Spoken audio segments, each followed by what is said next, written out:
साथियों, हमारा विषय पातंजलि योग दर्शन के साधना पाद के आज 41वें सूत्र पर है।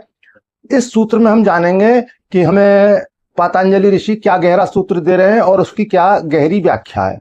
आपको गोपी भाव में रखते हुए भगवान कृष्ण की उपासना करते हैं, तो वो सखी भाव में, स्त्री भाव में इतने गहरे स्थित हुए। परमहंस जी उन्हें ठाकुर भी कहते थे, नाम उनका बचपन का गदाधर था।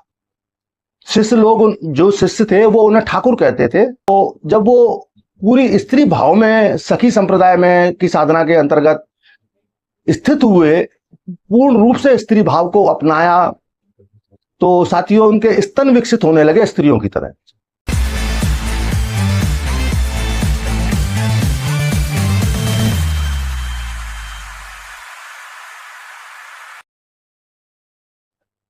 साथियों, मैं योगी हमदर्द गिरी आप सभी के चैनल योगी हमदर्द गिरी में स्वागत करता हूं। आप सभी को बहुत बहुत प्रेम। साथियों, हमारा विषय पातंजलि योग दर्शन के साधना पाद के आज 41वें सूत्र पर है। इस सूत्र में हम जानेंगे कि हमें पातंजलि ऋषि क्या गहरा सूत्र दे रहे हैं और उसकी क्या गहरी व्याख्या है। पहले समझते हैं सूत्र को। सत्व शुद्धि सौमनस्य एकाग्र इंद्रियजय आत्मदर्शन योग्यता निच। तो साथियों पहले शब्द को समझते हैं। सत्व यानी चित्त की शुद्धि, चित्त की शांत अवस्था। आगे समझेंगे शुद्धि को, यानी पवित्रता, पूरी तरह से शुद्धि, निर्मलता। आगे सौमनस्य यानी हमारी आंतरिक प्रसन्नता, हमारे अपने भीतर का आनंद। एकाग्र यानी ध्यान की शक्ति। इंद्रिय जय यानी हमारी दसों ज्ञानेंद्रियों, कर्मेंद्रियों और ज्ञानेंद्रियों पर पूरी तरह संयम हो जाता है। आत्मदर्शन योग्यता यानी कि आत्मदर्शन करने की योग्यता, स्वयं को जानने की योग्यता। नीच यानी कि और भी योग्यताएं। अब इसके पूरे अर्थ को, पूरी व्याख्या को ठीक से समझते हैं। अब एक साधक पूरी तरह से सोच यानी कि आंतरिक रूप से और मानसिक रूप से पूरी तरह से पालन करता है, तो उसे 5 तरह की उपलब्धियां प्राप्त होती हैं। और वो उपलब्धियां, पहली उपलब्धि है चित्त की शुद्धि, और दूसरी उपलब्धि है मानसिक प्रसन्नता, और तीसरी शुद्धि गहन एकाग्रता, पूरी तरह से गहरी एकाग्रता। चौथी इंद्रियों पर नियंत्रण, पूर्ण नियंत्रण, और 5वीं है अंतिम आत्मदर्शन की योग्यता।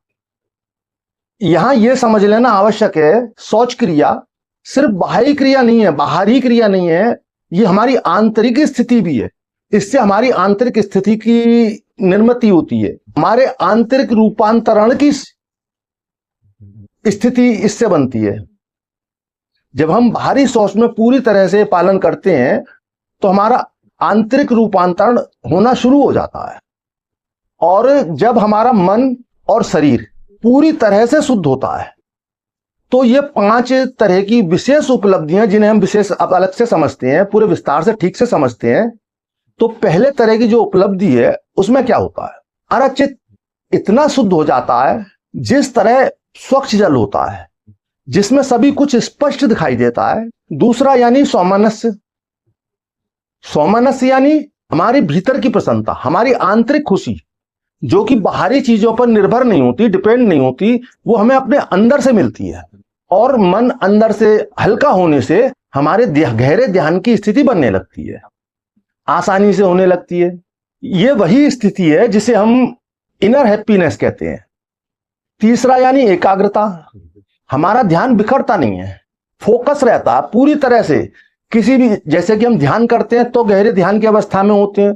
बाहरी जीवन में हम किन्हीं विषयों पर जब हम अपने ध्यान को फोकस करते हैं, अपने विचारों को केंद्रित करते हैं, तो हमारे विचार एक ही पॉइंट पर, एक ही विचार पर स्थिर नहीं होते। हमारे विचार हमेशा बिखरे हुए होते हैं, एक साथ कई सारे विचार चल रहे होते हैं, तो वो सिमटने लगते हैं। जो बाहर की ओर बिखर रहे थे, वो एकाग्र होने लगते हैं, और जिस विषय वस्तु पर हम अपने विचार को ले जाते हैं, उस विषय वस्तु का हमें आसानी से ज्ञान होता है, यही कारण है कि हमें ये अवस्था आत्मदर्शन के लिए बहुत उपयोगी है। यही दशा जो है हमें आत्मज्ञान और समाधि के निकट ले जाती है, यानी प्रवेश कराती है, जिससे कि हम पूरी तरह से आत्मज्ञान की प्राप्ति कर पाते हैं। चौथा है यानी कि इंद्रिय जय। हमारा इंद्रियों पर पूरी तरह से वश हो जाता है, पूरी तरह से कंट्रोल हो जाता है, जिससे इंद्रियां हमें, हमारे मन को प्रभावित नहीं करती, हमारे मन को डिस्टर्ब नहीं करती। एक शांत अवस्था, एक आनंद की अवस्था हमारे अंदर, एक साधक के अंदर स्थिर होने लगती है। पांचवा यानी कि आत्मदर्शन की योग्यता, वो पात्रता का आ जाना जिसके कारण आत्मदर्शन होता है। हमारी इंद्रियों का पूरी तरह से संयमित हो जाना, हमारे विचारों का पूरी तरह से संयमित हो जाना, हमारे अंदर अंतःकरण में ध्यान की गहरी स्थिति में स्थित हो जाना, समाधि में प्रवेश कर पाना और आत्म जागरण की स्थिति। तो इसे इस एग्जाम्पल से समझेंगे कि जैसे हम विचार करते हैं वैसे हम होने लगते हैं।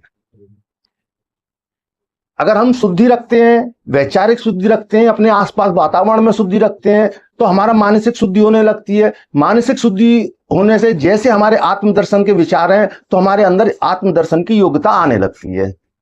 इसे कुछ एग्जाम्पल से मैं आपको उदाहरण से समझाता हूं। जैसे रामकृष्ण परमहंस जी का आपने नाम सुना होगा, बड़े महान योगी हुए हैं हमारे देश के, विवेकानंद जी के गुरु। तो रामकृष्ण परमहंस जी काली के परम भक्त थे। ये बहुत कम लोग जानते हैं कि उन्होंने बहुत सारे विभिन्न मार्गों की साधना की, जैसे कि हनुमान जी की भी साधना की उन्होंने, और भगवान कृष्ण की भी साधना की।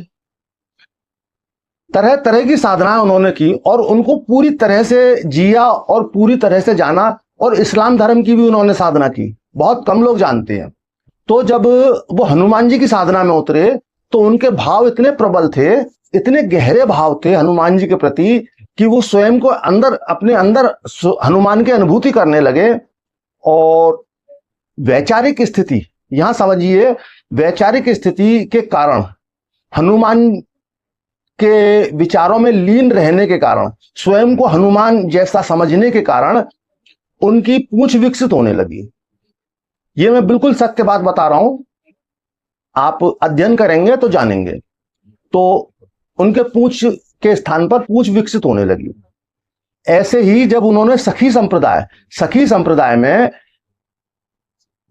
जो साधक होते हैं वो अपने आप को गोपी भाव में रखते हुए भगवान कृष्ण की उपासना करते हैं, तो वो सखी भाव में, स्त्री भाव में इतने गहरे स्थित हुए। परमहंस जी, उन्हें ठाकुर भी कहते थे, नाम उनका बचपन का गदाधर था। शिष्य लोग, जो शिष्य थे, वो उन्हें ठाकुर कहते थे। तो उन्हीं रामकृष्ण जी के विषय में मैं आपको समझा रहा हूं। तो जब वो पूरी स्त्री भाव में, सखी संप्रदाय में की साधना के अंतर्गत स्थित हुए, पूर्ण रूप से स्त्री भाव को अपनाया, तो साथियों उनके स्तन विकसित होने लगे स्त्रियों की तरह। तो इससे हमें पता चलता है कि जैसे भाव करते हैं वैसे हम होने लगते हैं। इसे ऐसे भी समझ सकते हैं आप, अभी आप किसी तरह के विशेष वस्त्र पहने, अलग अलग तरह की यूनिफॉर्म पहने, तो जानेंगे जैसी आपने यूनिफॉर्म पहनी है, आपके भाव, आपके विचार, आपका चलने का ढंग, आपका बोलने का ढंग, सभी कुछ उसी के अनुरूप हो जाता है। इस बात को प्रत्यक्ष आप महसूस कर सकते हैं। एक दूसरा एग्जाम्पल मैं आपको दूंगा।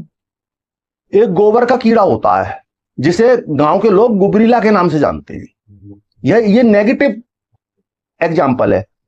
नेगेटिव भी होता है जब आप अच्छे तरह से एक सात्विक भाव से, पॉजिटिव रूप में जो सोचते हैं आप वैसे बनने लगते हैं।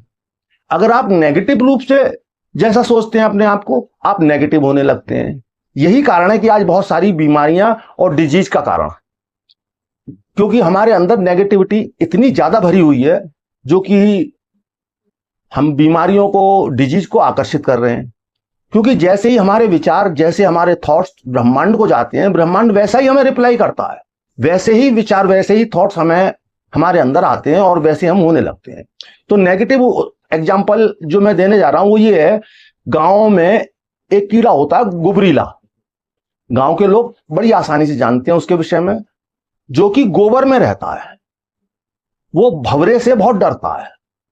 जब वो गोबर से बाहर होता है, प्रे को देख लेता है, तो वो डर जाता है भंवरे से, और इतना डर जाता है गोबर में वापस घुस जाता है और लंबे समय तक गोबर से बाहर नहीं आता। और जब लंबे समय बाद जब वो गोबर से बाहर आता है, तो उसके माइंड में निरंतर भंवरे का विचार चलने के कारण वो स्वयं भंवरे में तब्दील हो जाता है। तो इससे आप समझ सकते हैं नेगेटिव विचार भी जो हमें किस तरह से प्रभावित करते हैं। जैसा हम सोचते हैं अच्छा या बुरा, वैसे हम होने लगते हैं। तो अगर आप किसी डिजीज में हैं, बीमारी में हैं, तो अगर आप अपने लिए अच्छा सोचते हैं, आप ठीक हो रहे हैं, आप अपने पहले से बेहतर हो रहे हैं, तो आप बेहतर होने लगते हैं, अच्छे होने लगते हैं। और अच्छे भले व्यक्ति से अगर आप, एक ठीक व्यक्ति है, वो आ रहा है, आपको रास्ते में मिला, आप उससे कहते हैं कि जो है भाई बड़े दुबले हो गए, वो हंसी में उड़ा देगा या नजरअंदाज कर देगा। फिर उससे कोई दूसरा व्यक्ति कहे, फिर तीसरा कहे, फिर चौथा कहे, अब उसको सोचने में थोड़ा सा बात आएगी कि कहीं वास्तव में ऐसा तो नहीं। और बार बार जब इस तरह उससे कहा जाएगा तो वो बीमार हो जाता है। आमतौर पर लोग स्नेह के लिए, अपना प्यार जताने के लिए ऐसा बोलते हैं कि आज बड़े कमजोर नजर आ रहे हो आप। तो इस तरह कभी किसी से नहीं कहना चाहिए, क्योंकि जैसे भाव बाहर से हम ग्रहण करते हैं वैसे हम होने लगते हैं। तो सोच का पालन करते हैं, पूरी तरह से करते हैं, तो हमारी मानसिक शुद्धि, आंतरिक शुद्धि, बाहरी शुद्धि तो होती है, आंतरिक शुद्धि भी होने लगती है और हम आत्मज्ञान की ओर अग्रसर होते हैं। आज का विषय आप ठीक से समझ पाए होंगे, मैं ठीक से समझा पाया हूंगा। फिर भी समझने में या समझाने में कहीं चूक हुई है तो आप अपने कमेंट बॉक्स में डाल सकते हैं। मैं सभी के प्रश्नों के उत्तर देता हूं। इसी के साथ आज का वीडियो यहीं समाप्त करूंगा। आप खुश रहें, मस्त रहें, तंदुरुस्त रहें, भौतिक जीवन में सभी कुछ अचीव करते हुए आध्यात्म की ऊंची ऊंची अवस्थाओं को जानें, गहरी गहरी समाधियों को जानें, उच्च शिखरों को छुएं। इसी अभिलाषा के साथ आप सभी को बहुत बहुत प्रेम।